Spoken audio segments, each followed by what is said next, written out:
Morning. I'm Casey. This is Keystone Curiosity, where we talk about all things unique to the state of Pennsylvania. Today's episode is going to be about the Kutztown Folk Festival. Welcome to Keystone Curiosity, where we explore the life, land, and culture of my beloved home state. Pennsylvania has something to offer everyone, and is living proof that the world is a beautiful place. You just need to take the time to find it. Located about halfway between Reading and Allentown, Kutztown is the host of a Folklife Festival that is unique to the state of Pennsylvania.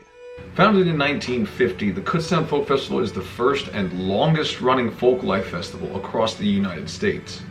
1 year prior, in the spring of 1949, a trio of professors founded the Pennsylvania Dutch Folklife Center at Franklin and Marshall College in Lancaster. Alfred Shoemaker, J. William Frey, and Don Yoder, all experts in folklore, language, and religion, intended the Institute to pioneer new methods in collecting and preserving the cultural legacy of the Pennsylvania Dutch. Oral histories, processes used in their daily lives, and art styles unique to the people of the area were all taken in and recorded. The center would then publish their findings in their weekly newspaper, the Pennsylvania Dutchman, which was printed in both English and Pennsylvania Dutch. Here they displayed cultural topics of history, art, and culinary traditions, just to name a few.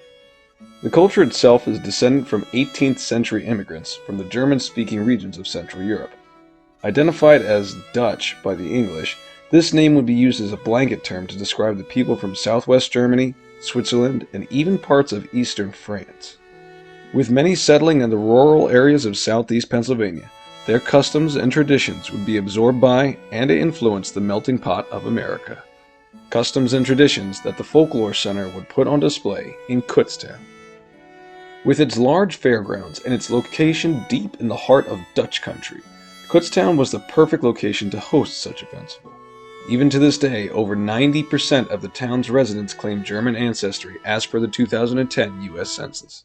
Nearly 25,000 people attended the 4-day festival in 1950. Today, the 9-day festival reaches well over 130,000. It owes this success to its lack of actors. Instead, the area's locals would come out and show off the skills that they have had handed down to them by their forebearers, many of whom use these techniques in their daily lives. This mentality is still continued to this day. Butchers, bakers, woodworkers, and weavers, all of whom display their portion of the Pennsylvania Dutch way of life. The quality of the culinary culture here is second only to my grandmother's. Shoofly Pie, pickled pig's feet, and real sauerkraut are packaged and sold for any true Dutchman to take home, while festival favorites like Wurst and fresh Apple Dumplings are sure to beckon any in range with their tantalizing aroma. Countless traditional artists proudly show off their creations. Hex signs and Sharon Snedda, both unique to the Pennsylvania Dutch culture, are brought into existence in the ways they would have in centuries past. With an entire barn dedicated to them, the festival displays over 1,200 quilts, each with their own unique designs. These quilts are often sold or raffled off by the conclusion of the festival.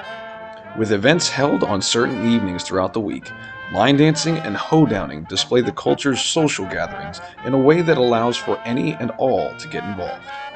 The Kutztown Folk Festival was intended as a way for its founders to spread what they had actually learned in a manner that was more involved, allowing younger generations a chance to experience what life was actually like for their ancestors, and hopefully to benefit from the lessons of their culture. I myself have benefited from this, as I have had a clear representation of my heritage and have been able to see it and experience it firsthand due to this festival and the efforts of my elders. Just as it is with this channel, it is easier to understand and far more meaningful when it can be experienced and seen as opposed to just read off from the pages of a textbook. The Kutztown Folk Festival occurs annually from about the last week of June to about the first week of July.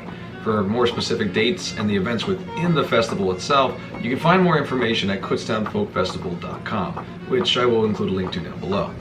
And with the festival grounds sitting at just over an hour from either Harrisburg or King of Prussia, the Kutztown Folk Festival is perhaps the best way to gain an understanding and an appreciation for the Pennsylvania Dutch culture that has shaped so much of the state. that's going to wrap it up for today's episode. Thank you guys so much for watching. As per the usual, if you have any suggestions on where you'd like to see me go next, feel free to leave them in the comments below. In the meantime, hit that like and subscribe so you can receive notification about anything else in the Kutztown area or all across the state of Pennsylvania itself. But in the meantime, you'll have a good one.